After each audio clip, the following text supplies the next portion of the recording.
Olá, pessoal. Janaína Queradia, do In Loco, transmitindo informações, compartilhando experiências.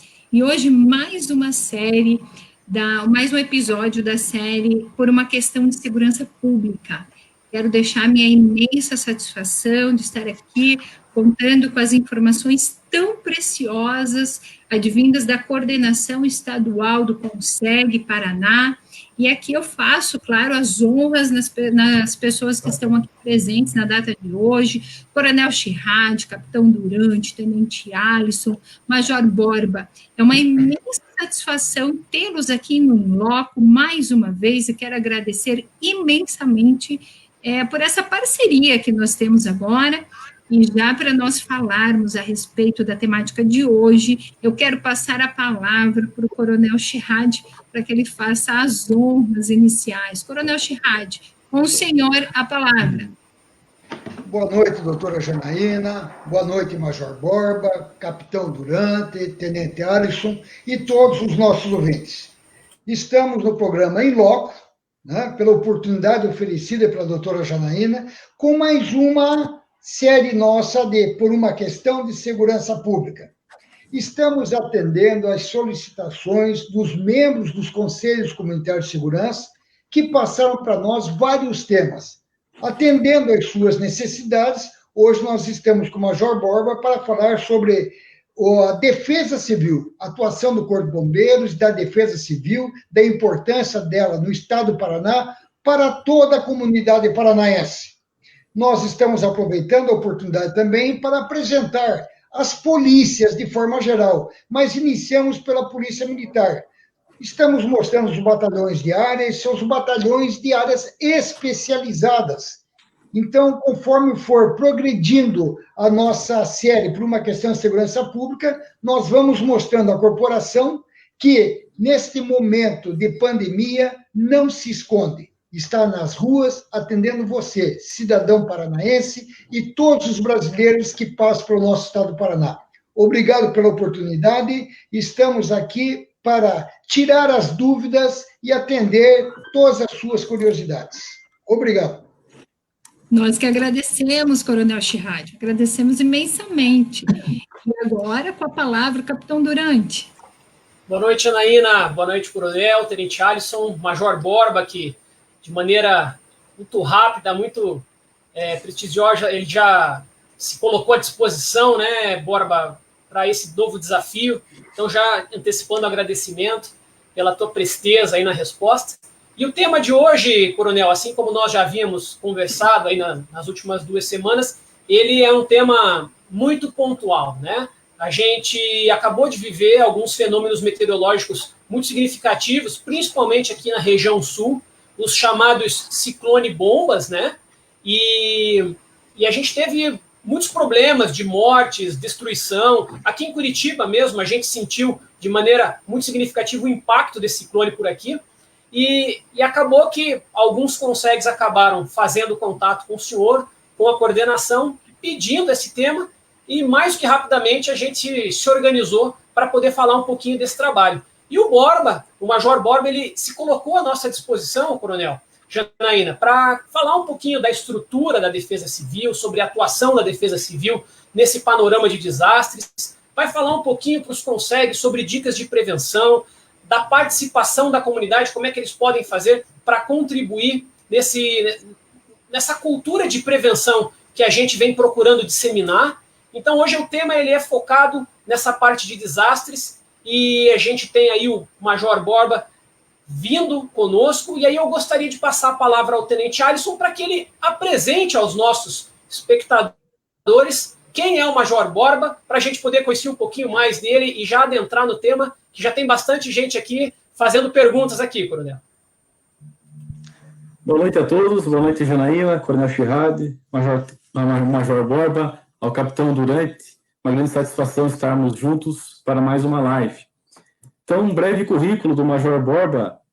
Ele é chefe da Divisão Administrativa e Financeira da Defesa Civil Estadual, é integrante do Corpo de Bombeiros da PMPR há 25 anos, atualmente presta serviços na Coordenadoria Estadual de Defesa Civil, isso desde 2012.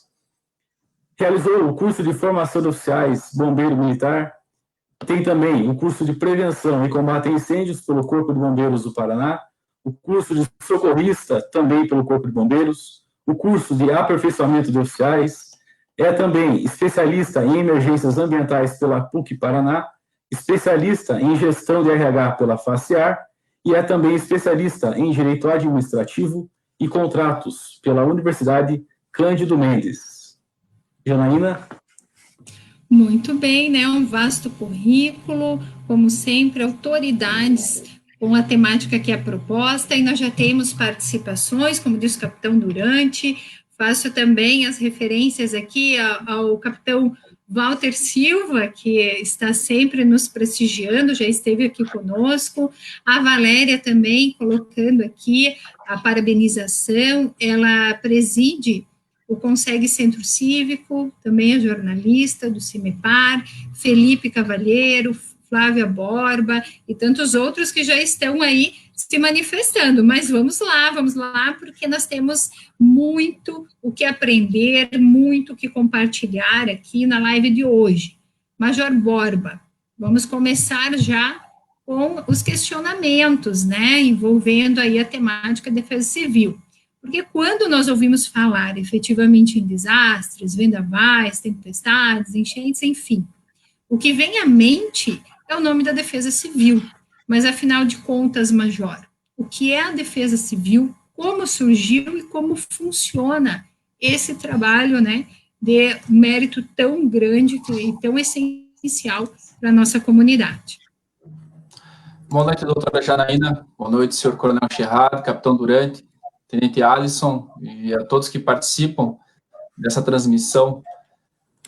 Gostaria de agradecer a oportunidade em nome da Coordenadoria Estadual da Defesa Civil, deixar o abraço do nosso coordenador estadual, tenente coronel Fernando, e de toda a equipe que atualmente trabalha na SEDEC, na Coordenadoria de Defesa Civil Estadual, todos os que trabalham em Defesa Civil.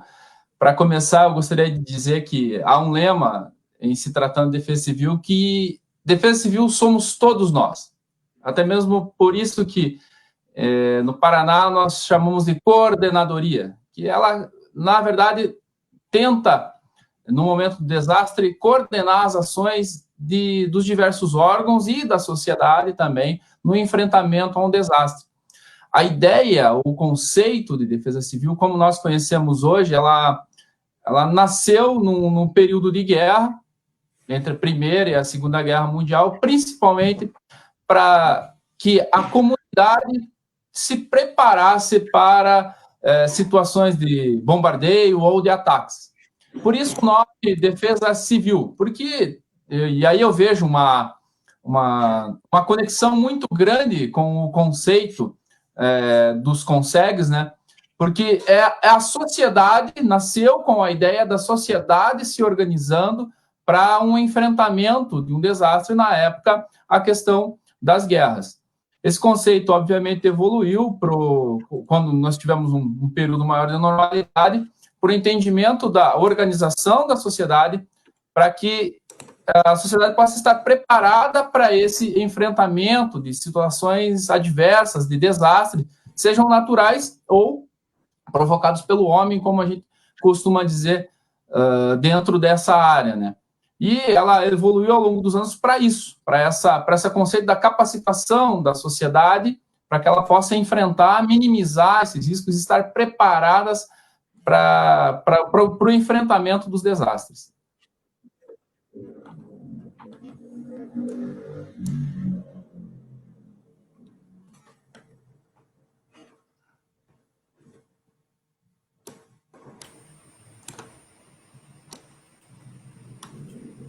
Janaína, nos ouve?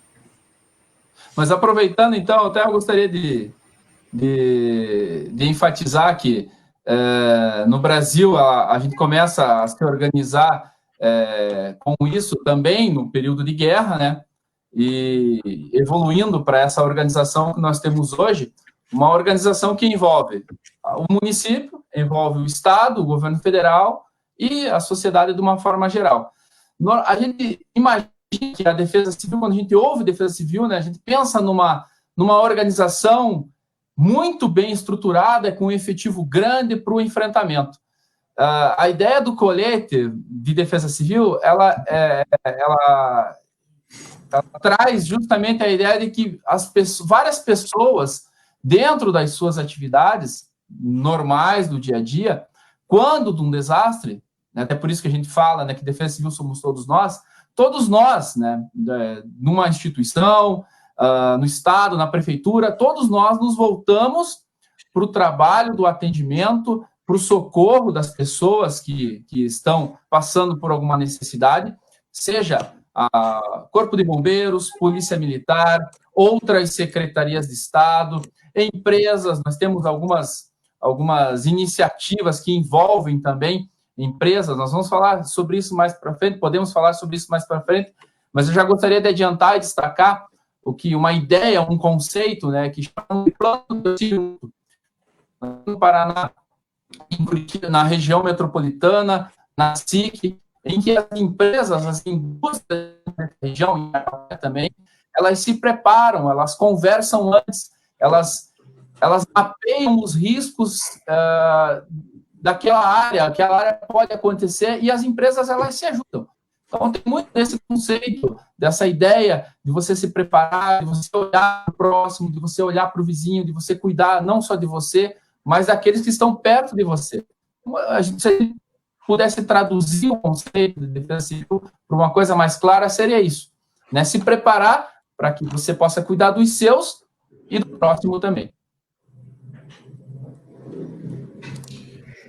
E no tocante à estrutura do funcionamento da defesa civil no estado do Paraná, como que ela se apresenta hoje, Major Borba?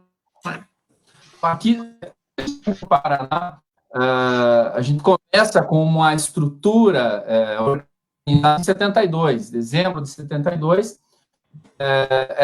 ela começou de uma forma em que ela se revezava, né, até obedecendo esse conceito do envolvimento de várias pessoas, ela se revezava a coordenação entre as secretarias de Estado, passando por um período até para a segurança pública, né, em que os comandos, os batalhões eram os responsáveis nas áreas por essas atuações de civil, especificamente de coordenação, e a partir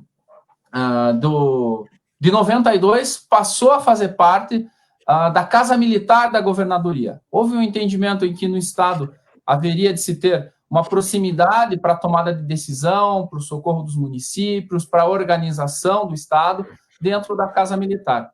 Essa estrutura dentro da Casa Militar, ela foi se alterando ao longo dos anos, né? Durante muito tempo, o chefe da Casa Militar, ele acumulava a função de coordenador estadual de defesa civil, passou-se, então, para as unidades do Corpo de Bombeiros, dentro mesmo da Polícia Militar, mas para as unidades do Corpo de Bombeiros, essa coordenação das atividades de defesa civil. E, recentemente, nós tivemos, com uma alteração, com uma reformulação da estrutura do Estado, uma desvinculação da defesa civil da Casa Militar, passando uma coordenadoria ligada direta à governadoria, né? Mas ainda com esse vínculo com as unidades do Corpo de Bombeiros, com a Polícia Militar, né? Mas hoje, então, nós temos uma coordenação estadual de defesa civil, nós temos várias siglas, né? Muitas siglas, né? E essa coordenação estadual de defesa civil, ela interage com o Corpo de Bombeiros, né? E todas as unidades, as grandes unidades, os grupamentos de bombeiro, subgrupamento de bombeiros independentes, são regionais de defesa civil, então há um vínculo muito forte, elas operacionalizam essas ações, né, efetivam as ações de coordenação, não só do atendimento, a gente vê lá o bombeiro normalmente nos desastres, né, e a Polícia Militar atendendo, vendo, mas a coordenação passa na região pro efetivo, ou até mesmo para a unidade do Corpo de Bombeiros, e em algo menor nós temos as coordenadorias municipais de defesa civil, as CONDEX, ligadas às prefeituras, né? E aí você não há, assim, uma vinculação operacional, uma subordinação, digamos assim, né? Mas há o entendimento que o município, quando passa por um problema, obviamente ele vai precisar do Estado, e o Estado, por sua vez, muitas vezes entra em contato com o governo federal. Nós temos uma estrutura, né, dentro do Ministério do Desenvolvimento Regional, uma Secretaria Nacional de Defesa Civil, lá também, e dentro, respeitando as suas atribuições, todos esses órgãos, eles interagem, eles mapeiam os riscos, eles tentam dar o suporte para os municípios, para as pessoas afetadas, não só no momento do desastre, mas, obviamente, na preparação para isso, no mapeamento, tentando, obviamente, sempre pensar em prevenção, em prevenir, ou mitigar, ou até mesmo diminuir os danos que possam ocorrer. Major Borba, o senhor usou um termo muito interessante, né? Quando o senhor se refere aí à defesa civil, dizendo que todos nós somos a defesa civil. E, naturalmente, que para difundir isso, fortalecer essa cultura de proteção e de defesa civil, a defesa civil, através da coordenadoria, ela deve desenvolver algumas ações nesse sentido. O senhor poderia descrever para nós quais são as principais ações que a Defesa Civil Estadual desenvolve nesse campo, em apoio à comunidade, em apoio aos municípios, enfim, nesse trabalho de difusão e fortalecimento de uma cultura de proteção? Obrigado, Durante. Eu só gostaria de voltar um pouquinho, só para tentar resgatar essa pergunta, até nisso que você comentou, sobre a estrutura da Defesa Civil, que hoje nós temos o nosso coordenador estadual, o nosso coordenador executivo, e aí nós temos algumas divisões dentro da coordenadoria que buscam justamente dar esse suporte, né, e estabelecer essas ações. Temos uma divisão administrativa e financeira, na qual atualmente eu faço parte, né, que cuida, basicamente, vamos dizer assim, da parte, como o próprio nome já diz, administrativa e financeira, a atividade meio, vamos dizer assim, da coordenadoria.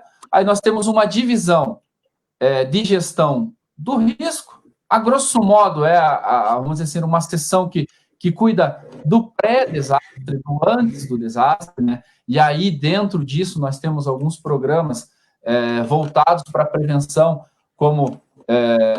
e, obviamente, né, todos esses programas, eles não envolvem só essa estrutura, né? Envolvem a Polícia Militar, envolvem as outras secretarias de Estado, né? Tanto que todas as decisões, elas são tomadas, né, em reuniões, né? Por exemplo, nessa questão do risco, vamos falar sobre os produtos perigosos, ou acidente com produtos perigosos, né, que é um acidente, alguma questão ambiental, seja ela, a gente teve aqui no Paraná alguns casos, né, de rompimento de oleoduto, ou até mesmo acidente com transporte, caminhões, seja rodoviário ou ferroviário. Aí você tem um comitê de produtos perigosos, que envolve Instituto Ambiental do Paraná, Polícia Rodoviária, Polícia Ambiental, outras secretarias, sempre buscando esse mapeamento, né? Então, essa é uma ação. Outra ação que a gente consegue identificar nessa gestão do risco, né? A parte de você entender o que a gente chama dos riscos ambientais, de incêndios ambientais e tudo mais, o comitê chamado Comitê Mata Viva, que busca essa identificação desses riscos ambientais também, né? Além do mapeamento próprio do risco, né? Chegar no município e incentivar o município que ele identifique os riscos aos quais ele está sujeito. Eu vou citar um exemplo aqui, né? Eu sou de Morretes, na grande e bela Morretes, aqui no litoral do estado, né? Então, durante muito tempo, Morretes não teve corpo de bombeiros, quando eu cresci lá, só que a gente já sabia as áreas, os bairros, as vilas, eram afetadas por enchentes, por exemplo. Então, a gente já sabia, já mapeava. Então, você consegue saber que naquela determinada vila, próximo daquele rio, você vai, se chover muito, você vai ter um problema, vai atingir tantas casas. Então, você mapear, identificar os riscos que vai fazer parte de algo maior, que é o plano de contingência do município, né? Você consegue, então, a Defesa Civil, ela precisa, e ela fomenta isso. Estamos num processo, e isso não é um processo estanque, digamos, uma vez eu fiz isso, já está feito, não. Né? Quando que a gente ia imaginar, a gente está falando sobre ciclone bomba, por exemplo, né? Então, a gente tem que sempre estar revendo esse tipo de planejamento, né? Além disso, né, a gente pode falar isso pormenorizadamente, temos o programa Brigada Escolar, uma iniciativa também bacana, que visa a prevenção também dentro das escolas, né, desse desastre. Temos também, então, falando de divisão administrativa e financeira, essa divisão de risco e a divisão do desastre, que é quem vai fazer efetivamente as operações ou o atendimento, né, ou, na verdade, coordenar o atendimento, né, das famílias ou das pessoas atingidas. E, por último, não menos importante, muito pelo contrário, extremamente importante, é vamos dizer assim, o Centro Estadual de Gerenciamento de Riscos e Desastres, é o que hoje, né, a gente tenta sempre ter em parceria com o sistema meteorológico do Estado a mensuração e a previsão dos desastres, emitindo alertas, né, para que a sociedade ela possa, eu vou cadastrar o meu telefone num número específico, né, isso eu vou falar agora, eu vou repetir várias vezes, porque é muito importante. Você pode enviar um SMS para 40199 com o seu CEP e você vai receber os alertas da Defesa Civil no seu celular. Então, os alertas meteorológicos e os alertas de desastre. Então, esse é um sistema que a gente precisa sempre estar bem engrenado. A prefeitura, né, a sociedade, saber quais são os meus riscos, né? Vai deixar algumas informações aqui na sequência, né? Mas saber o que pode me atingir. Eu moro numa área que eu posso ter alagamento, então, puxa vida, o que estamos fazendo para tentar minimizar isso e como agir também no momento que aconteça isso, né? Se eu posso prevenir isso, se eu posso tirar aquelas pessoas de lá, como eu vou reagir naquele momento, né? Então, se você tem essa dimensão do monitoramento e do alerta, né, como eu disse, nessa principal chave da Defesa Civil Estadual, que é o nosso centro de monitoramento, aí, né, eu consigo transmitir esse alerta, consigo me preparar previamente para o enfrentamento de um desastre, né? Mais uma questão, Major. Quando a gente assiste os noticiários que falam, né, que tratam sobre desastres naturais de um modo geral, né, que são decorrentes muitas vezes desses fenômenos climáticos, né, logo em seguida a gente ouve manifestações do poder público decretando o que a gente chama de estado de emergência, o estado de calamidade pública, e muitas vezes, para quem está nos assistindo, isso não faz muito sentido, ele não sabe o que isso significa na prática, como é que isso, de fato, impacta a vida do cidadão. Então, eu gostaria que o senhor esclarecesse para nós qual que é a diferença entre o estado de emergência e o estado de calamidade pública, né? E por que é importante que o cidadão, né, dentro do seu exercício de cidadania, ele entenda essa diferença, né? Como é que isso afeta diretamente a vida do cidadão comum, do contribuinte, de um modo geral? Muito importante. Basicamente, a diferença entre a situação de emergência e o estado de calamidade pública é o comprometimento da capacidade de resposta do município num primeiro momento, né? Então, eu tenho um vendaval, ou eu tenho qualquer que seja o desastre. Aconteceu lá aquele problema, ele afetou um número X de casas. Obviamente que um município menor ele vai ter mais dificuldades para dar essa resposta. Aí o município, o que ele precisa fazer? Ele decreta, né, ele estabelece, ele faz um levantamento, até por isso é aquilo que a gente estava falando, sobre a gente ter a consciência de quais são os riscos a que o município está sujeito, né? A gente conhece a área onde a gente mora, ou a gente tenta buscar isso, por isso a importância de você mapear isso antes, né? Porque quanto mais rápido eu tenho informação do número de pessoas afetadas, do número de residências afetadas, os prejuízos econômicos que isso vai causar, né? Eu consigo decretar a situação de emergência ou o estado de calamidade pública. É basicamente a questão da capacidade de comprometimento da resposta do município. O auxílio, ele vai, obviamente, né, vir do Estado ou ele vai vir do governo federal, né, na proporção que atingiu o município e na proporção de que o município não possa atender.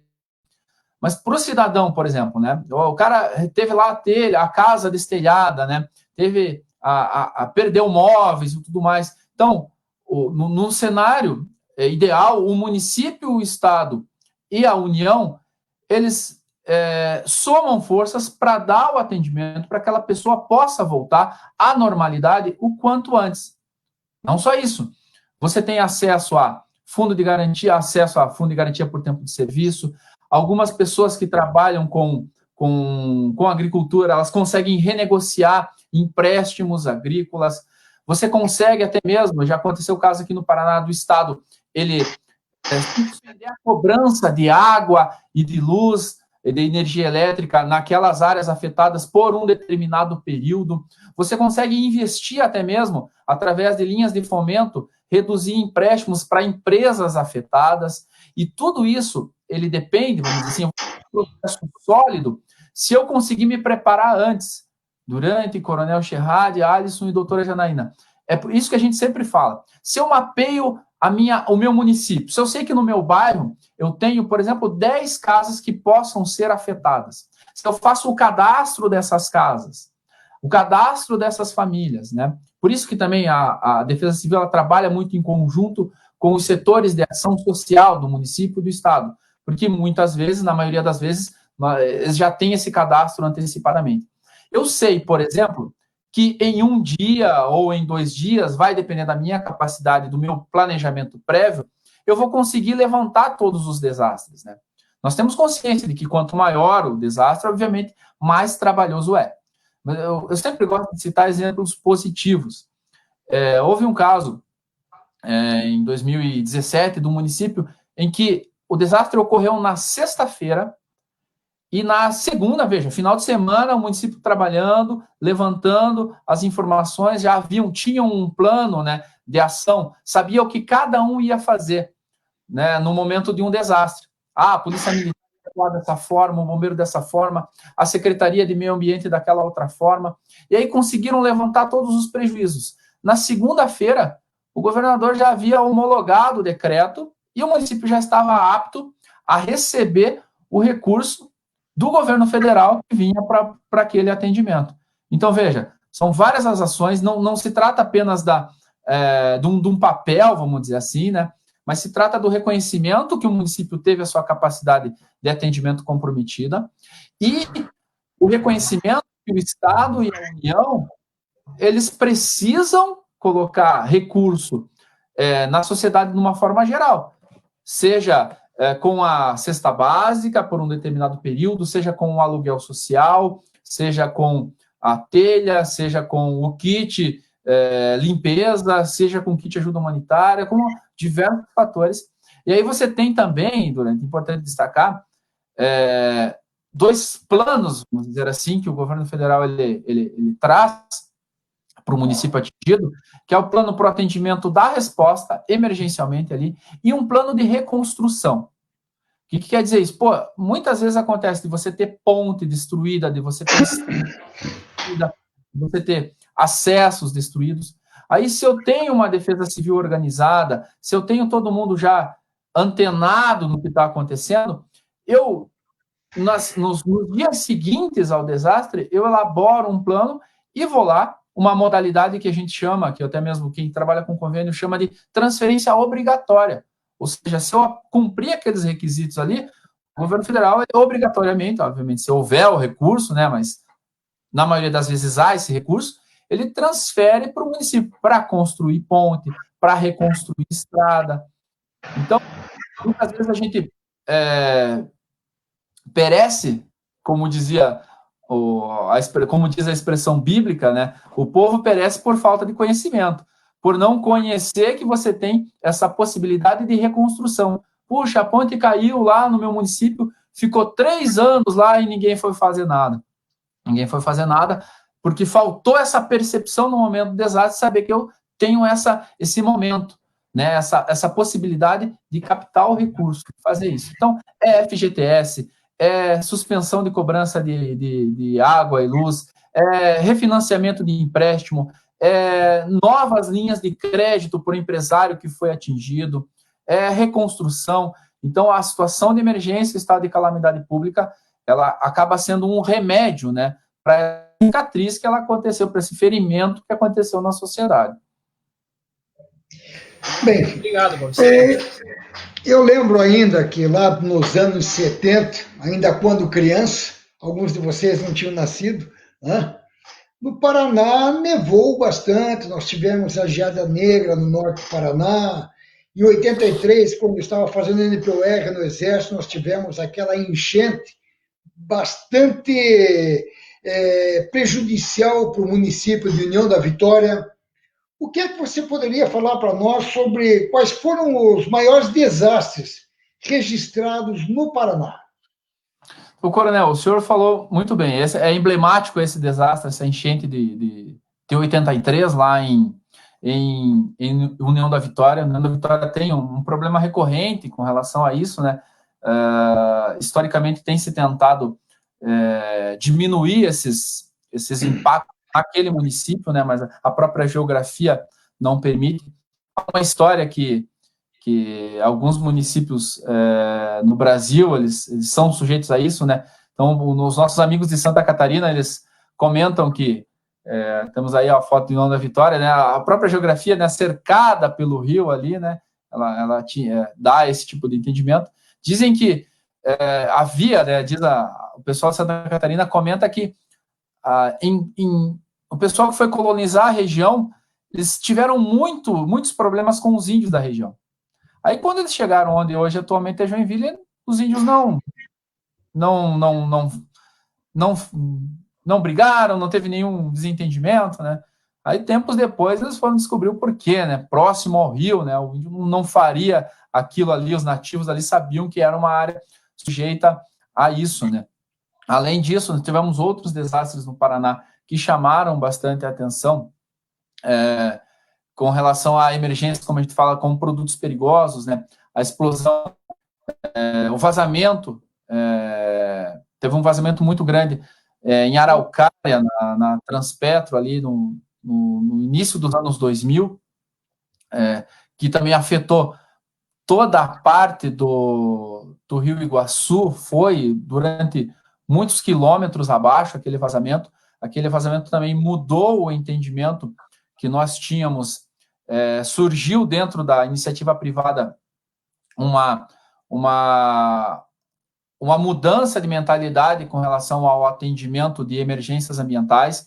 Empresas se especializaram nisso, né? Nós costumamos dizer que um grande exemplo para a defesa civil no mundo todo é o Japão, mas porque eles estão sujeitos a eventos adversos durante muito tempo, e eles acabam se preparando muito com relação a isso. E essa preparação ela acaba surgindo, seja nas enchentes, né, de 83, no exemplo de União da Vitória, os eventos acabam se repetindo, mas a comunidade e o poder público já vai sabendo como minimizar os prejuízos e os danos que ocorrem dentro disso, né?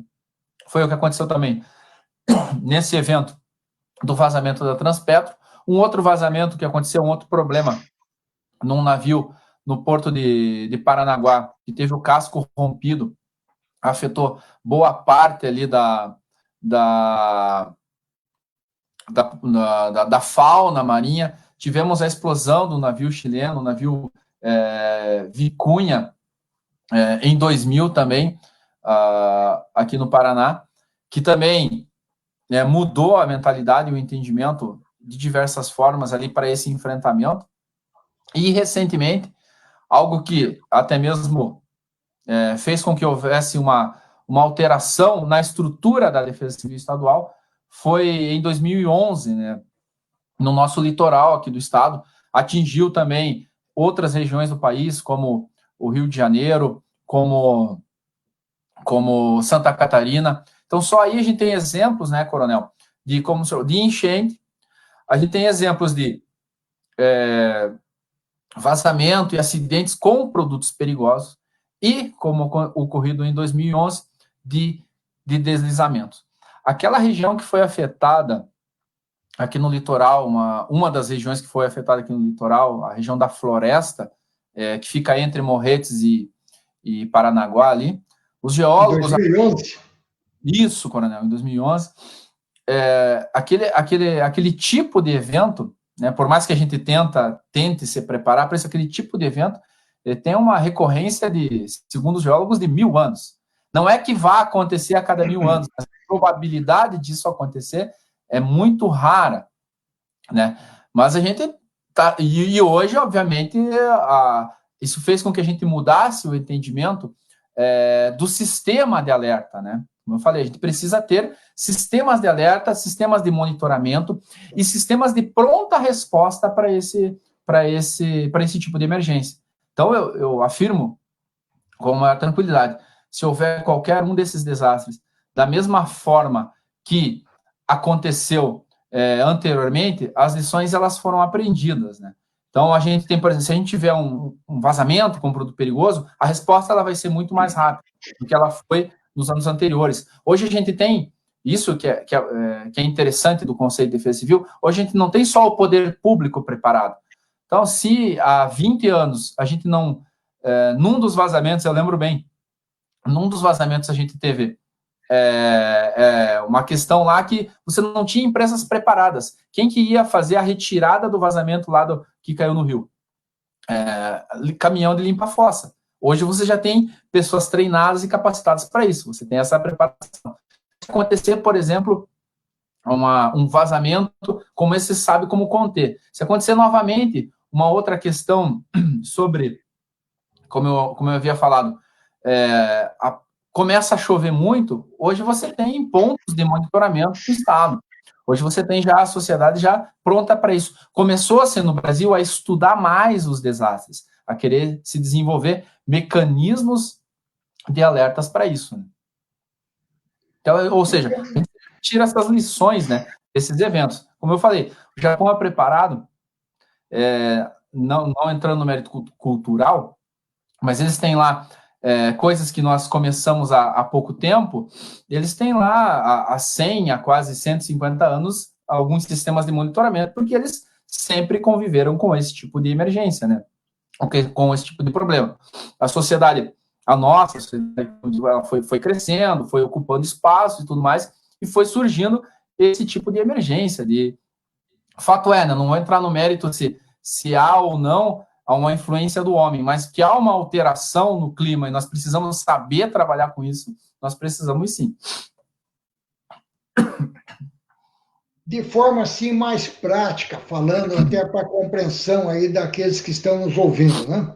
Operacionalmente falando, como é que funciona a atuação da Defesa Civil diante de situações calamitosas, como desastres, tempestades, vendavais e enchentes?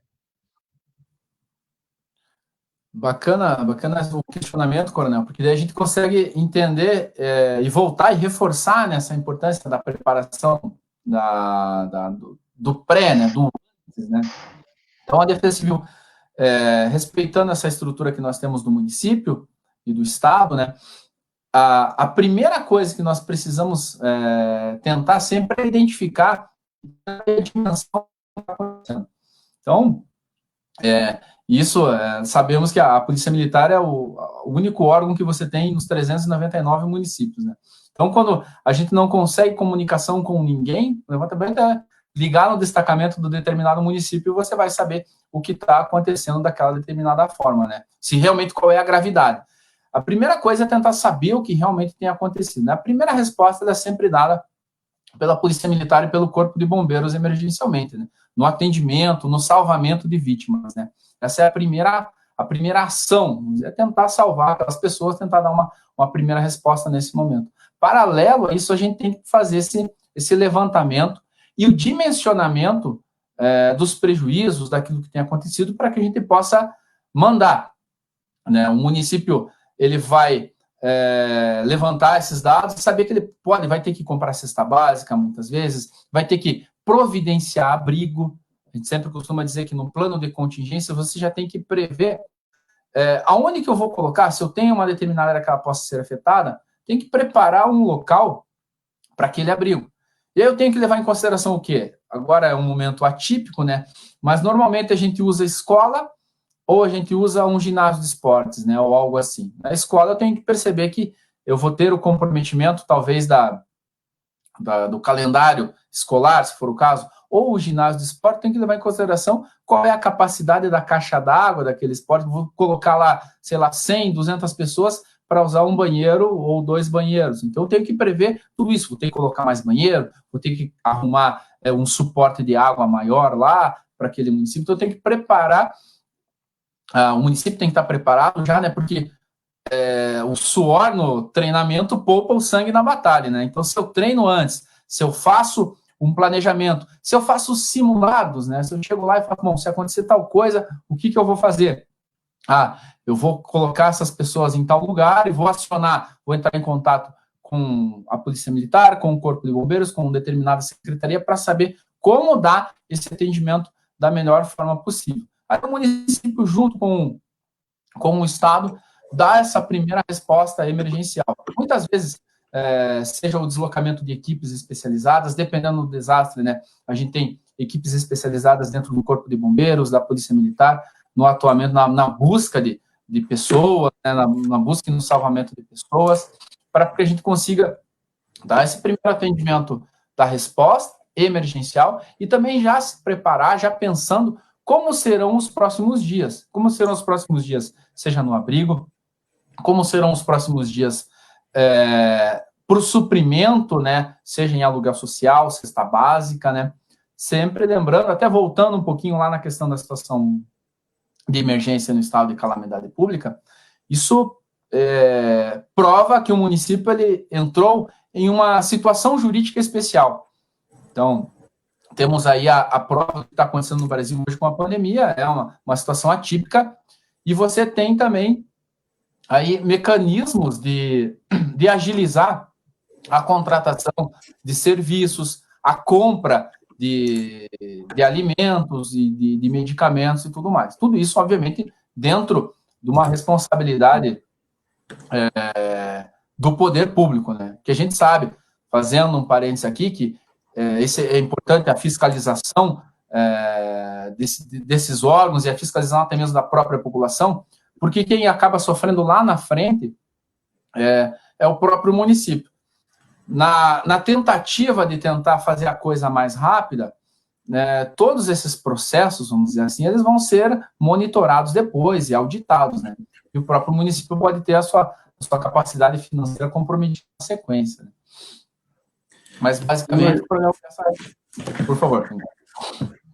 Major Borba, aproveitando que o senhor comentou sobre a questão operacional, né, e é indagada pelo Coronel Chirrad, nós tivemos a participação da senhora Valéria, que é presidente do Conseg Centro Cívico.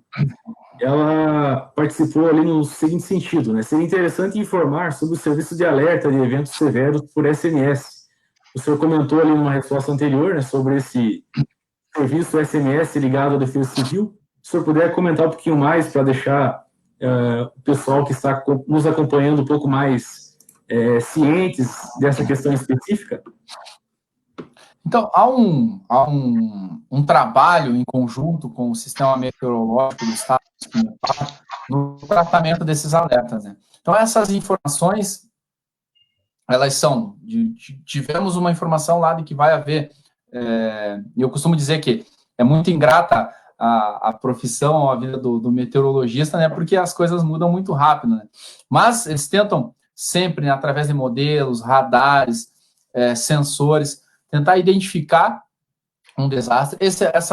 Essa mensagem, né, ela é trabalhada e encaminhada para a Defesa Civil vê quais são as áreas que podem ser afetadas por aquele desastre, e aí nós temos 2 tipos de alertas, né?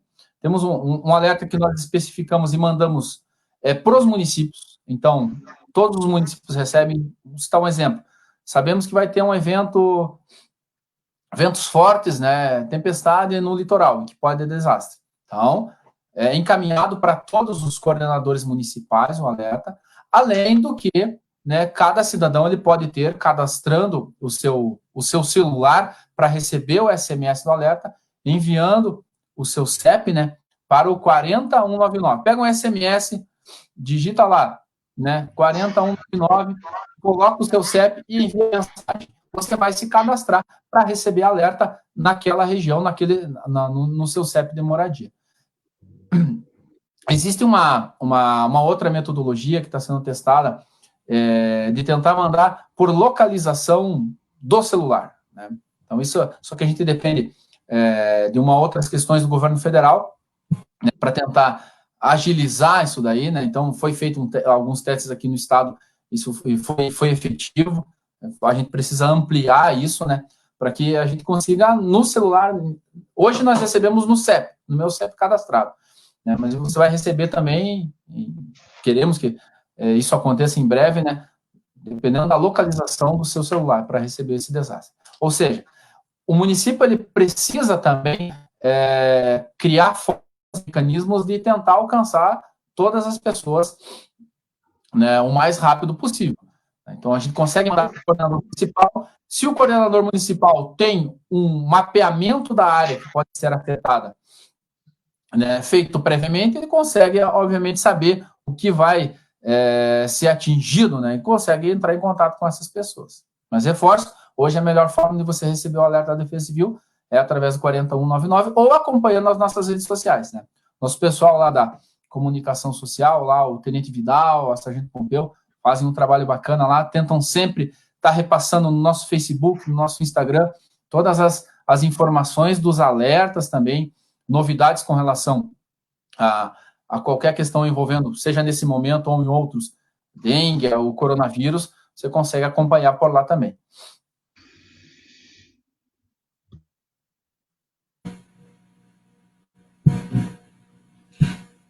Muito bem. Eu vou fazer uma pergunta agora de interesse, acho que para toda a comunidade. Então, Major Borba, estamos entendendo aí como que funciona essa integração, né? Que normalmente se dá de forma estadual, municipal, né? E todas essas sincronias ali que o senhor bem ressaltou. Quando a gente está falando em sociedade civil organizada, a participação da comunidade nesses eventos, né? Como que ela se dá no intuito de auxiliar a defesa civil? E também se há alguma possibilidade de trabalho voluntário. É fundamental isso, né?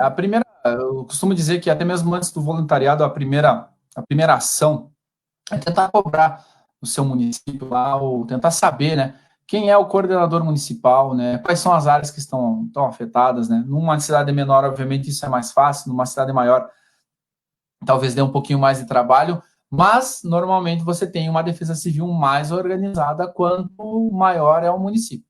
Já houve casos em que você tem pequenos municípios, você tem uma defesa civil com uma resposta bem rápida também, né, isso não... Mas eu preciso saber como se organiza a minha defesa civil municipal. O trabalho do voluntário, num segundo momento, né, ele pode ser feito, nós temos um cadastro de voluntários em que você, que tem alguma habilidade específica ou não, tem boa vontade de sobra, quer ajudar num momento de emergência, num momento de desastre, ou até mesmo, às vezes, num momento de normalidade, a gente precisa disso. Você vai lá no nosso site, defesacivil.pr.gov.br, e tem um link lá para você se cadastrar como voluntário. Nós precisamos de toda a força em determinados momentos. Às vezes nós temos voluntários para participar de uma campanha de doação de sangue, outras vezes a gente faz uma campanha, por exemplo, para separar alimentos, para separar donativos. Outras vezes já tivemos o caso, quando tivemos o caso aqui de haitianos, né, de imigrantes haitianos vindo para o nosso estado, nós precisávamos de alguém ali com uma determinada habilidade específica no idioma, e conseguimos através do cadastro de voluntários da Defesa Civil.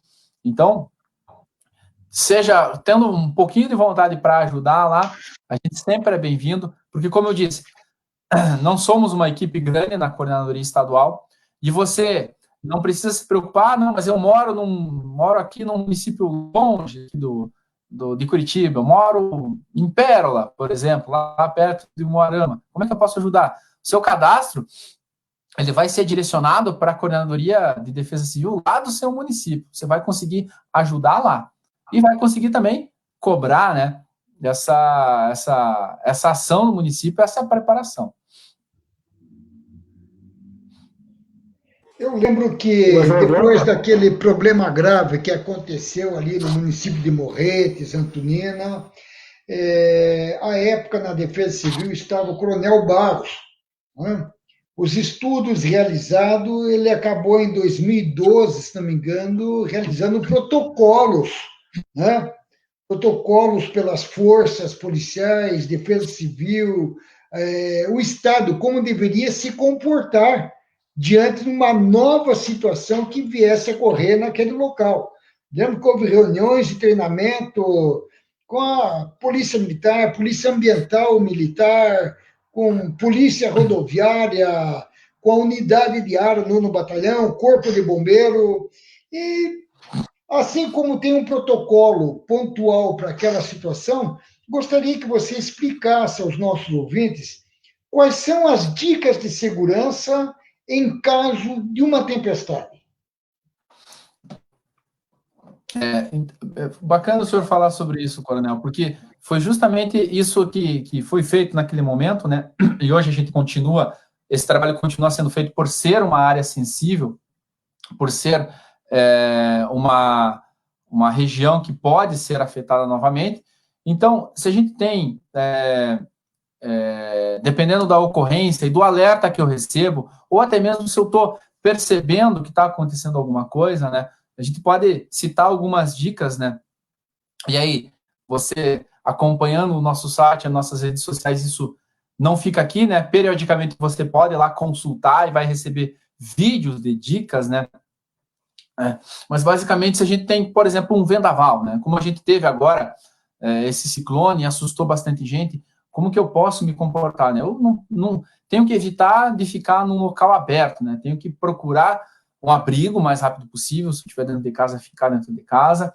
Se notar o risco de desabamento, eu preciso tentar procurar uma estrutura mais sólida, né? Como, por exemplo, baixo de batente de uma porta, ou algo assim, ou até mesmo, se eu não consigo isso, se a minha casa é muito pequena e muito frágil, eu não tenho essa estrutura, eu tenho que tentar sair dali e procurar abrigo o mais rápido possível, sempre tentando entrar em contato com o 193, que é o número de emergência do Corpo de Bombeiros, ou com o 199, o número de Defesa Civil, evitar se abrigar embaixo de árvore, né, ou uma cobertura metálica, ou placas e tudo mais. Se tiver de carro, né, parar o carro num local, tentar um local, identificar um local mais seguro, longe de árvores e de placas, e esperar, estacionar, e esperar passar. Se não for possível, diminuir bastante a velocidade, né, e tentar diminuir isso, né. Além disso, temos outras ocorrências, como, por exemplo, deslizamento, né. Se você morar perto de uma área suscetível a deslizamento, tem que sempre ficar atento aos boletins da Defesa Civil, né, sempre acompanhar isso, tem que estar preparado para o antes, né, ficar atento para qualquer movimentação de terra próxima, se acontecer alguma coisa, sair de casa, ir para um local mais seguro, se perceber movimentação de terra, deslizamento é uma ocorrência, ela começa a dar alguns sinais, mas é sempre preferível, né, não menosprezar o risco, né, sempre sair dali, sempre ter em mente já de planejar uma rota de fuga, no caso do alagamento ou do deslizamento, vá para um abrigo, sempre pensar em levar consigo o essencial, né, ter ali separado já próximo ali os documentos, né, colocar numa embalagem plástica e levar, né, especificamente para inundação, né, a gente vê muito isso acontecer em inundações, né, ou enxurradas, a gente não pode menosprezar, né, aquela corrente da água que está passando, alguma coisa, tem que evitar passar por essas regiões, seja de carro, seja a pé, dependendo da circunstância, evitar transpor a água corrente, no caso de inundação e de enxurrada. No caso do alagamento, né, eu vou aproveitar aqui, se me permite, Coronel, aproveitar a pergunta do senhor e fazer uma diferença uma diferenciação aí, que ela é um pouco técnica, né, mas é bacana de a gente saber entre a inundação, o alagamento e a enxurrada, né. A inundação ela ocorre quando você vai tendo uma elevação, né, do nível do rio lá, mas ela é de uma forma, não é de uma forma abrupta, né? Então o nível do rio vai erguer, vai subindo e vai tomando conta, né? O alagamento ele ocorre de uma região que você tem onde você não tem um escoamento adequado, choveu muito, não teve escoamento, e você fica aquela região alagada, né? Enxurrada é aquela quando vem um grande volume d'água numa grande velocidade, e aí ela vai levando tudo. Então são situações distintas, né? Mas que causam estragos de maneiras significativas, e a gente sempre tem que ter esse tipo de cuidado, né? Sempre lembrando, né? Acho que a principal dica, ou a melhor dica, né, nesse curso é sempre tentar estar alerta a esses boletins meteorológicos e conhecer o risco, né? Como eu falei, citei o exemplo lá, quando eu morava em Morretes, a gente sabia que chegava numa determinada área, tinha que o nível do rio ia subindo, você já sabia que você teria que erguer determinados móveis com segurança, obviamente já teria que sair de casa e tudo mais, porque você já conhecia o risco. Então, se a gente consegue conhecer o risco previamente, claro que a gente não vai conseguir zerar, né, o conhecimento de todas as ocorrências, mas quanto mais eu sei sobre o local onde eu moro, né, ou os riscos aos quais eu estou sujeito, melhor eu consigo me preparar para aquele enfrentamento. Major Borba, o senhor permite fazer uma dobradinha em duas questões dos nossos colegas que estão acompanhando? Então, o capitão Zé Pelon, que é da região de Guarapuava, né, nosso companheiro, ele colocou o seguinte questionamento: no Paraná, os nossos CONSEGs, os Conselhos Comunitários de Segurança, são bem atuantes e fazem grande diferença. Em Santa Catarina, tem o conhecimento de núcleos comunitários de proteção e defesa civil bem atuantes. Ele pergunta como estamos aqui no Paraná quanto aos NUDECs. E a outra questão é da Igineia Souza. Ela pergunta se a Defesa Civil disponibiliza treinamentos dos voluntários para apoio às emergências. Sim, então, o NUDEC, ele tem um entendimento nas cidades maiores, vamos dizer assim, né? Porque são os núcleos, basicamente, dos bairros, né? Então, é um fomento que a prefeitura ela precisa dar, em que a coordenadoria municipal não consegue alcançar, ela acaba incentivando a criação e a efetivação desses NUDECs. No Paraná, nós temos em alguns municípios uma atuação significativa desses núcleos, e esses núcleos eles acabam sendo não só da sociedade, daquele bairro, ou até mesmo como o capitão Zé Pelon exemplificou ali, a questão dos CONSEGs, da questão do vínculo do CONSEG com o NUDEC, acaba sendo algo bem próximo, né? Nós temos aqui também núcleos de defesa civil ligados a empresas de um determinado bairro, como eu disse. Você tem lá o plano de auxílio mútuo das empresas, mas você também tem alguns núcleos de defesa civil que eles acabam atuando dessa forma. Mas nos municípios menores acaba sendo suprimido ou até mesmo atendido, né, pelas coordenadorias municipais de proteção e defesa civil. A outra questão, Alisson, foi mesmo sobre... Se a Defesa Civil ela disponibiliza treinamentos dos voluntários para o apoio às emergências. Sim. Se você for dar uma olhadinha lá no nosso site, você vai ver fotos, inclusive, dos treinamentos, né? Fazemos treinamentos e quando a gente reúne os voluntários, a gente acaba fazendo várias bases de treinamentos. Tem treinamento lá para separar as doações, treinamento de atendimento de primeiros socorros, né? E aí, vai aí o destaque por um trabalho bacana que o soldado Lambaré faz lá com os voluntários. Ele, no último ano, aí, ele chegou até a fazer um treinão de corrida com os voluntários. Foram lá os voluntários fazer um treino físico lá, uma corrida para estar preparado para esse atendimento. Então, obviamente, estamos num ano atípico, né? Gostaríamos de estar trabalhando mais na preparação aí dos voluntários também, mas esse ano, infelizmente, tivemos o comprometimento da nossa programação de capacitação e treinamento dos voluntários. Mas esperamos em breve retomar essas atividades. O Altamir Pazello está fazendo uma pergunta aqui de como o civil pode participar da defesa civil. Eu acredito que o caminho, um dos caminhos seria através do voluntariado, né? E outro caminho seria realmente cobrando e participando e perguntando lá no seu município ou no seu bairro como está estruturado a defesa civil, ser um fiscal da defesa civil, dessa preparação lá, né? Ele, nesse cadastro do voluntário, ele pode fazer e está apto a ser chamado em qualquer uma das circunstâncias, e outra, até mesmo fazendo esse acompanhamento da preparação do município dele lá para o atendimento e para a preparação dos desastres, Coronel. Nós estamos com a Secretaria de Segurança trabalhando imensamente atualmente nas questões da pandemia e trabalha muito em conjunto também com a Secretaria de Saúde. Nesse período de pandemia, como estão acontecendo as ações da Defesa Civil no Paraná? De que forma a população pode ajudar de forma específica nesse contexto? Coronel, o trabalho tem sido grande nesse momento, né, em conjunto com a Secretaria de Saúde, com a Secretaria de Segurança Pública.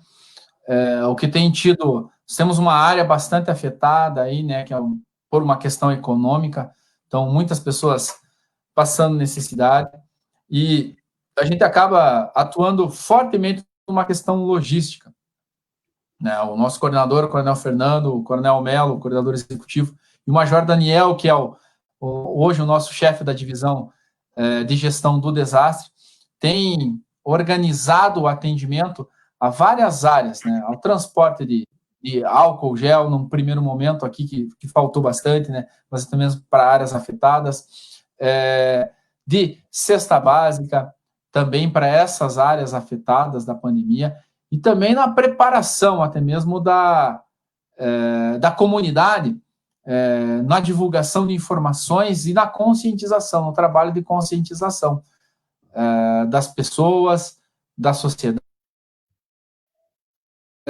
Um grande desafio pela frente, Coronel. Nas palavras do governador, é como se fosse um passarinho ali que você, se apertar muito, o passarinho morre, se você soltar, o passarinho voa e você não vê ele mais. Então, é um trabalho constante com a Secretaria de Segurança Pública, com a Secretaria de Saúde, com a própria Secretaria da Fazenda, para que haja uma resposta rápida para essas pessoas que estão sendo afetadas por essa pandemia, e que a gente continue motivando as pessoas a não desanimarem num momento como esse. É muito difícil, muita gente passando por dificuldade, por problemas aí, mas estamos tentando manter aí o mínimo de dignidade das pessoas dentro da sociedade paranaense, né? E sempre à disposição para ajudar da melhor forma possível. Eu queria aproveitar essa oportunidade também para agradecer e parabenizar os Conselhos Comunitários de Segurança de todo o estado do Paraná. Não têm economizado esforços para auxiliar os mais necessitados durante esse período de pandemia. Nós temos várias ações de arrecadação de alimentação e distribuição para os necessitados. Nós temos aí vários conselhos se preocupando com os nossos policiais na execução da sua atividade na rua, fornecendo álcool gel, fornecendo máscaras, embora o Estado esteja dando, mas logo que começou essa correria, a população aí, através dos conselhos, não economizaram esforços. Chegaram até em usina buscar caminhão de álcool para fabricação de álcool gel e distribuição nas unidades militares. Então, a todos vocês, membros dos Conselhos Comunitários de Segurança, o nosso sincero agradecimento, pois estão cuidando daqueles que mais cuidam de vocês também. O nosso muito obrigado.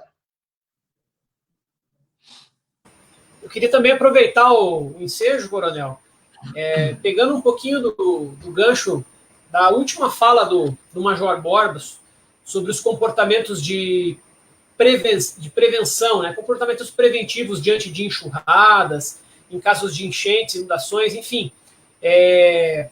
Para quem está nos acompanhando, eu coloquei lá nos comentários um vídeo que nos foi indicado pelo Coronel Barros, tá? Que nos assiste, nos acompanha. Um abraço ao Coronel Barros e muito obrigado pela indicação. É um videozinho da Sociedade Brasileira de Socorros Aquáticos, Major Borba. E ele é bastante instrutivo, ele complementa de maneira absoluta todas as orientações que o senhor nos passou aqui. É um videozinho de aproximadamente 7 minutos, mas ele traz, assim, de maneira muito clara e muito pontual, tudo aquilo que o cidadão, a família, o pai, enfim, cada um de nós na condição de cidadão, nós podemos fazer adotando alguns comportamentos de prevenção diante de casos como esse. E está lá, para quem está nos acompanhando, tanto pelo site pela página da coordenação estadual, a gente colocou lá nos comentários, e agora, mais recente aqui dentro do programa In Loco, lá nos comentários também. Então fica aí o hashtag, fica a nossa dica aí, Major Borba, complementando essas dicas de prevenção, que é tão importante para os conselhos comunitários de segurança, para difundirem para os seus membros, para os moradores locais, que uma das formas que os conselhos têm de contribuir com a segurança, e aqui a gente está falando de defesa civil, de uma cultura de prevenção, né? Então, está exatamente dentro do nosso tema. É cada um fazendo a sua parte, né? Assim como o senhor disse que defesa civil somos todos nós, segurança pública também além de direito de todos, é responsabilidade, né? Então, em sendo direito de todos, mas também uma responsabilidade de cada um de nós no exercício do seu papel social, esses comportamentos, eles fazem com que a gente não só previram, né, mas reduza danos, evite consequências mais graves. E aí, em forma de complementação, a tua fala, a gente colocou lá o vídeo para quem estiver nos acompanhando, dá uma clicada depois lá nesse link da Sociedade Brasileira de Salvamentos Aquáticos, que é muito bacana.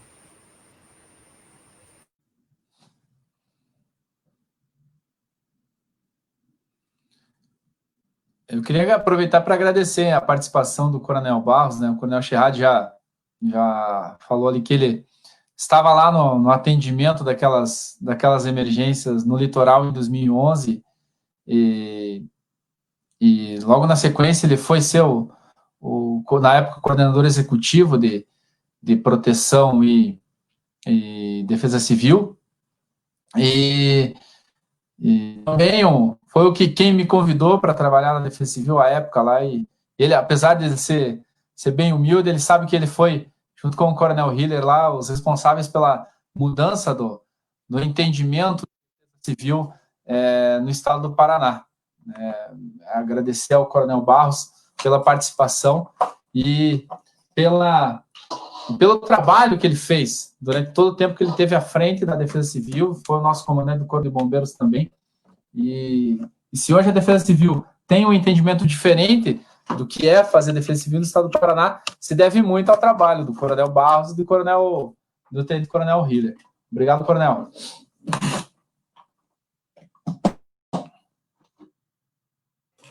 Major Borba, uma questão que o senhor comentou no início da sua fala foi sobre a brigada escolar. Então, o questionamento que se apresentou aqui é em que consiste, né, esse projeto. Se o senhor puder falar um pouco mais em detalhe no que representa a brigada escolar para a Defesa Civil, para a sociedade paranaense, e como a população, né, ela pode solicitar, participar desse serviço juntamente com a Defesa Civil. O programa Brigada Escolar no Paraná, ele tem uma diferença com relação a... Pode soar um pouco bairrista da minha parte, mas ela tem uma diferença com relação aos demais programas em prevenção escolar no Brasil. O Paraná tem essa característica, né, nós temos aí o batalhão, o nosso BPEC, nós temos o PROERD. Inclusive, o meu pai, ele é cabo aposentado da Polícia Militar, foi um dos primeiros instrutores do PROERD. Vai um abraço aí pro pai, pro cabo da Imeval. E a PM, ela já tem esse entendimento da participação da Polícia Militar na comunidade escolar de uma forma bem diferente aqui no estado. E a Brigada Escolar, ele nasceu como um desenvolvimento dessa parceria da Polícia Militar com a Secretaria da Educação. Ela, obviamente, teve mais uma evolução, porque ela não é voltada só para a capacitação e para o treinamento do público escolar. Ela também ela tenta melhorar as condições da edificação do prédio lá. Então, isso é um diferencial. Nós temos escolas antigas no estado e o programa nasceu com essa ideia de treinar, capacitar a comunidade escolar, conscientizar os alunos, os professores, os funcionários, da importância de como agir num momento de desastre, obviamente num primeiro momento em casa, mas também transmitindo a informação, divulgando a informação da preparação para o entendimento do desastre também em casa, mas também preparando aquelas edificações que são mais antigas, que não atendem as questões mínimas de segurança, para que as nossas crianças e a comunidade escolar como um todo, ela possa estar segura de uma forma plena, não só nessa capacitação, mas também tendo uma sinalização de segurança, uma capacidade de resposta mínima, em se tratando de extintores, de saídas de emergência, e por meio de simulados também. É por isso que o programa Brigada Escolar ele se destaca, ele foi premiado pela Defesa Civil Nacional como um programa de uma iniciativa única. E falando em prêmio também, é bacana, rapidamente aqui, eu sei que a gente está com o tempo avançado, mas destacar, nós temos um sistema de interação com os municípios para o cadastro da ocorrência, que é o SISDC, que ele foi premiado como o melhor sistema de interação das Américas numa conferência internacional em Sendai, no Japão. Inclusive, o Coronel Barros foi lá receber esse prêmio, junto com o Misael, o nosso responsável técnico na época, como o melhor sistema para o município ele cadastrar uma ocorrência. Você consegue mapear certinho o que aconteceu, sempre objetivando aquilo que a gente falou lá no começo, de dar uma resposta mais rápida para quem foi atingido pelo desastre. Então, o programa Brigada Escolar, ele entra mais ou menos nessa ideia, está se modernizando, vai ter um programinha agora, o CIS Brigadas também, e vai facilitar para a comunidade escolar para ter esse acompanhamento da evolução aí do programa. Um último questionamento que nós tivemos de participação, o Giovanni Pisaia, ele pediu para o senhor explanar um pouco sobre o programa Cidades Resilientes. Se o senhor puder comentar um pouco sobre esse programa ligado à Defesa Civil. O programa Cidades Resilientes é um programa da ONU, que ele começou há alguns anos. Ele sempre busca que o município ele consiga mapear e identificar não só os riscos, mas a maneira de enfrentar esses riscos, né? Criar uma cultura dentro da organização municipal, que a cidade ela esteja, o nome resiliência, né? Ele remete à preparação para o enfrentamento de um desastre, né?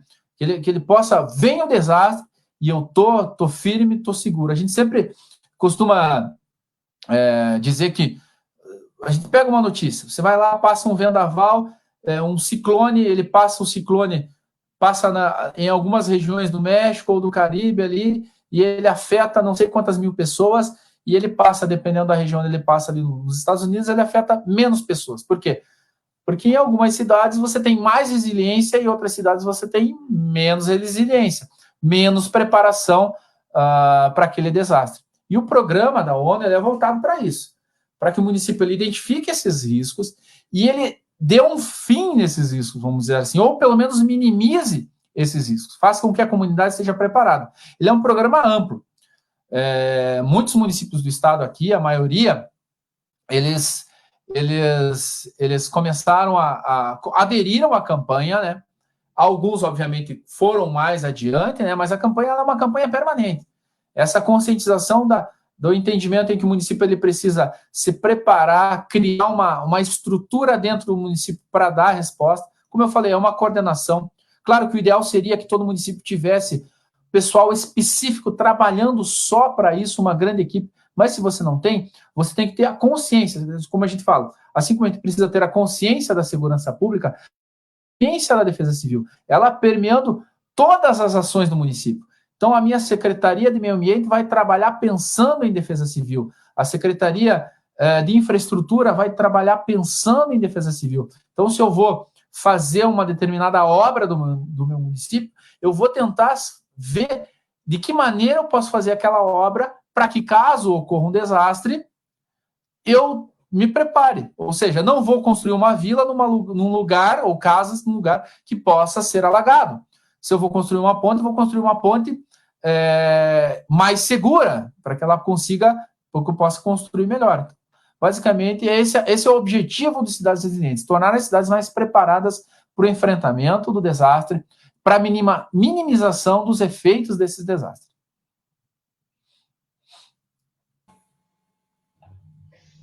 Muito bem, nós temos aqui ainda outros questionamentos que vão ser transmitidos ao Major Borba, e aí, oportunamente, nós vamos deixar à disposição de todos, né, que estiveram aqui participando, e realmente, assim, eu só tenho que agradecer a participação de todos. Antes de eu fazer as minhas considerações finais, quero deixar registrada a minha admiração cada vez mais intensa pelo trabalho dos CONSEGs. Né? Agora que eu estou me aprofundando nesses conhecimentos, tendo em vista essa parceria, realmente, Coronel Chirrad, Capitão Durante, Tenente Alisson, em especial, eu quero deixar registrada aqui, né, a honra de tê-los conosco, rotineiramente, né, trazendo sempre questões bem relevantes para a sociedade, deixando aqui também um registro de um abraço muito forte para a Malu que também atua ali junto com vocês, de uma maneira realmente brilhante, e foi quem me trouxe esse contato, e hoje nós estamos realizando toda essa série de discussões aqui. Ao Major Borba também, né, a admiração que eu tenho pela Polícia Militar como um todo, pelo Bombeiro Militar também, as minhas crianças, não canso de dizer em cada momento que nós vamos já para o encerramento, que eles admiram demais.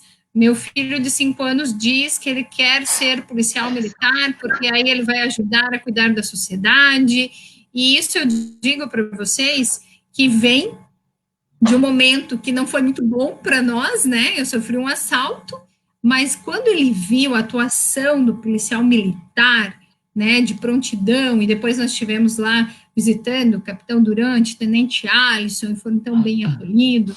Ele também, obviamente, tem um carinho muito grande pelo Bombeiro Militar, e já estivemos lá por diversas vezes, né, então é muito legal, muito bacana trazer isso para a comunidade, para a sociedade. Os meus alunos, assim, acabam participando bastante, e depois esse vídeo acaba indo para um projeto que nós temos lá nas universidades, para que eles possam assisti-los, fazer perguntas, e posteriormente eu acabo encaminhando para vocês, tá? Então, passando para as nossas considerações finais, primeiro eu gostaria de passar a palavra ao Coronel Chirrad.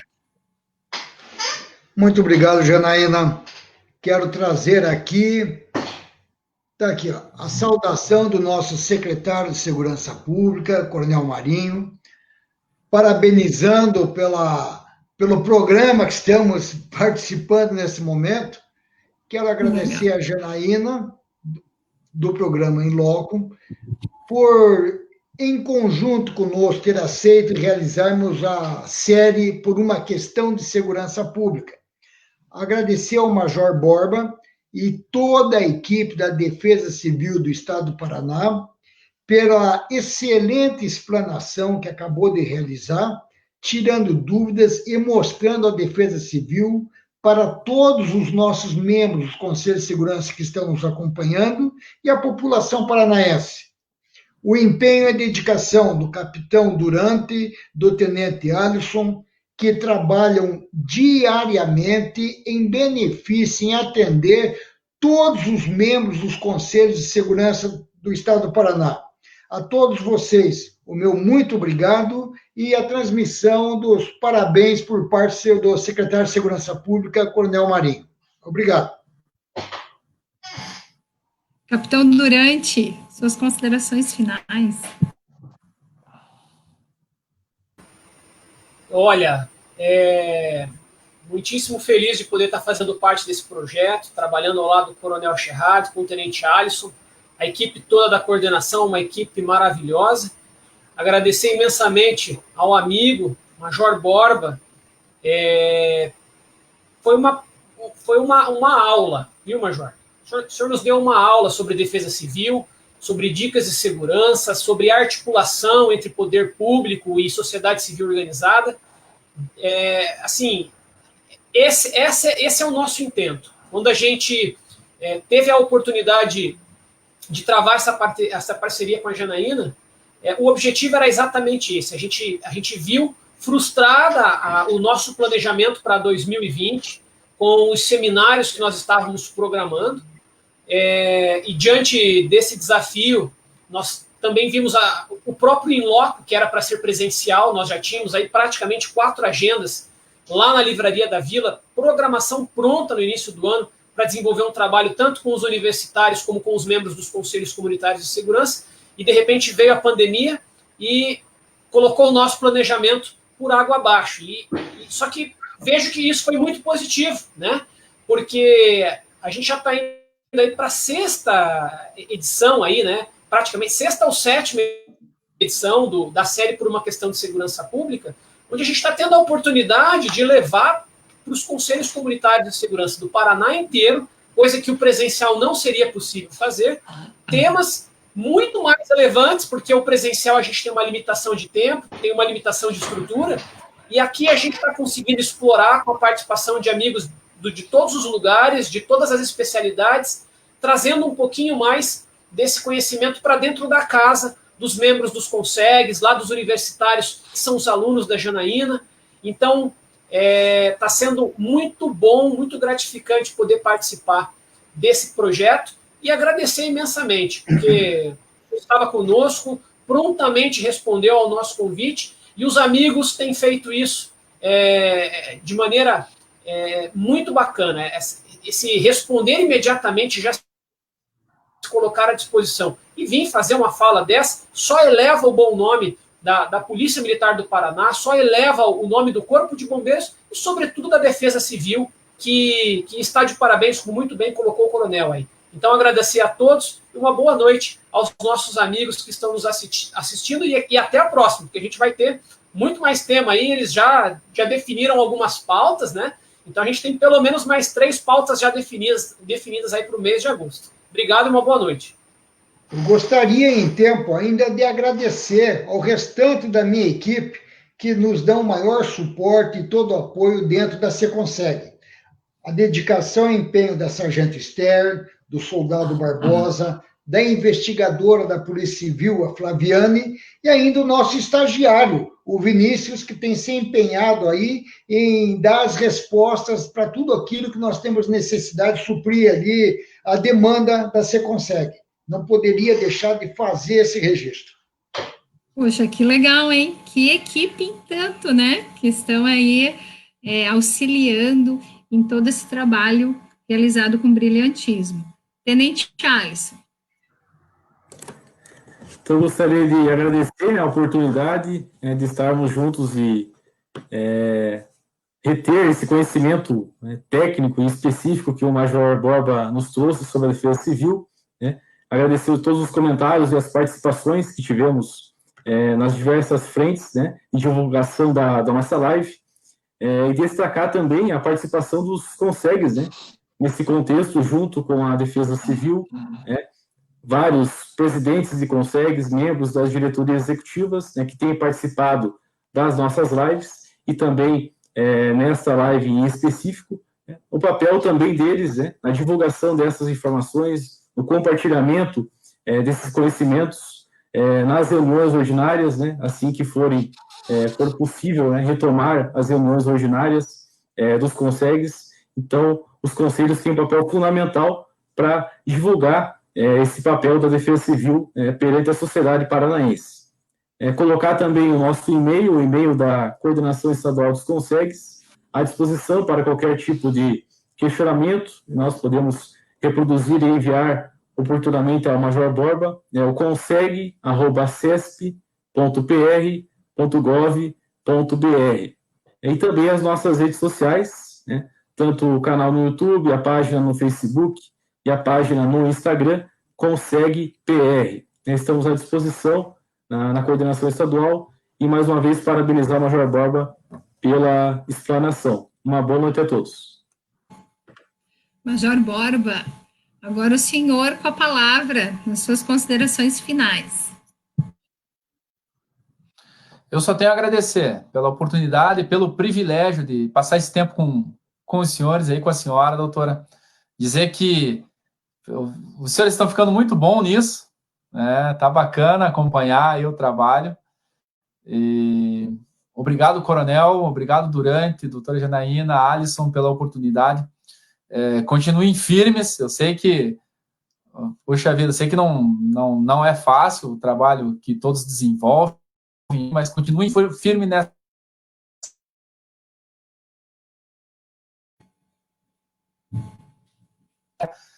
Tenho certeza que vocês estão todos aí na vida de quem ouve, trazendo essa informação, transmitindo cada vez mais esse tipo de novidade para todos nós ali. Muito obrigado. Gostaria de deixar à disposição mais uma vez lá no nosso site, defesacivil.pr.gov.br. Lá tem links para as nossas redes sociais, para quem se interessou pelo voluntariado, né? Os nossos canais de comunicação. Nós precisamos da participação e da opinião de todos. Sugestões são sempre muito bem-vindas, né? E como eu sempre digo, e como é o nosso lema, Defesa Civil, somos todos nós. Muito obrigado. Muito bem, eu quero agradecer, então, vamos inverter um pouquinho a ordem. Major Borba, muito obrigada mesmo pela explanação, pela forma didática, como apresentou todas as ponderações que foram propostas, né, como respondeu também a todos que acabaram participando conosco, e mais uma vez eu quero agradecer, parabenizar e deixar aqui declarada a admiração que eu tenho pelos bombeiros militares, por todo esse trabalho que vocês realizam, que Deus abençoe imensamente vocês, porque nós sabemos que é um trabalho árduo, mas com certeza muito gratificante. Então, transmita, né, a minha admiração por toda essa equipe que vocês têm ali, né, sob a sua coordenação e o dos demais que participam desse trabalho tão bonito que vocês realizam. Eu muito obrigada por vir aqui no In Loco, por trazer essas informações, e pode ter certeza que todos os questionamentos que me forem transmitidos, eu vou passar também para que o senhor possa explanar também, né, e encaminhar ali para os alunos ou para os amigos que se interessam por esse assunto, tá bom? Muito obrigada, Major. Muito bem-vindo sempre no In Loco.